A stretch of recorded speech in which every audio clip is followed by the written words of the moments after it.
नमस्कार, मी तुमचा ब्लॉगर आप्पा. आणि 2-3 दिवस काय पाऊस होता त्यामुळे ब्लॉग काय टाकला नव्हता. परत एक दिवस आपण आजारी पडलो त्यामुळं काय ब्लॉग आला नव्हता. चौथ्या दिवशी ब्लॉग टाकतोय. तर आज आपण सकाळ सकाळ आपला जो खाली 2 एकराचा प्लॉट आहे त्याच्यात तणनाशक फवारायसाठी गेलो होतो. तर मग एक 10-11 वाजेपर्यंत आपलं सगळं तणनाशक फवारून झालं होतं. तिथून पुढं मग घरी आलो. घरी आल्यानंतर आपल्याला त्याच प्लॉटला आज खत सोडायचं होतं. तर आपले घरापासल्या विहिरीजवळ म्हणजे मोटर आहे ती चालू करून घेतली. तिथून पुढं खाली रानात गेलो. तर त्याला आज आपण 24-24 आणि अमोनियम सल्फेट एकरी 6-6 किलो प्रमाणे सोडणार आहे.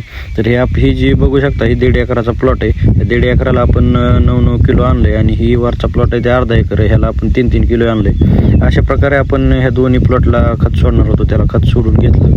तर तिथून पुढं मग घरी आलो. घरी आल्यानंतर घरापासल्या आपला जो मोठा प्लॉट आहे येण चालू आहे त्याच्यावर पाणी लावलं. त्याच्यावर पाणी लावून घेतलं. तर त्याच्यानंतर आपल्याला कॅनेलला मोटर म्हणजे टाकायची होती, पाणी आलं होतं.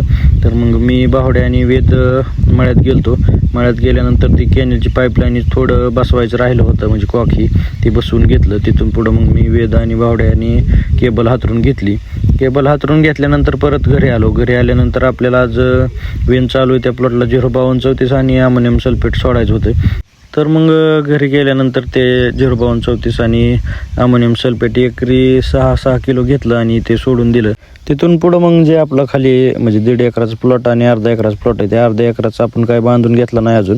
त्याच्यात पाळी घालायसाठी माझा ट्रॅक्टर घेऊन आलता. तर मग त्याच्यात पाळी घालून घेतली. पाळी घालून घेतल्यानंतर तिथून पुढं कॅनेलला गेलो. कॅनेलला मोटर सोडून घेतली. मोटर सोडून घेतल्यानंतर परत 6 लाईट आलती. तर आपलं मोटर म्हणजे चालू करून घेतली आणि पाणी चेक करून घेतलं.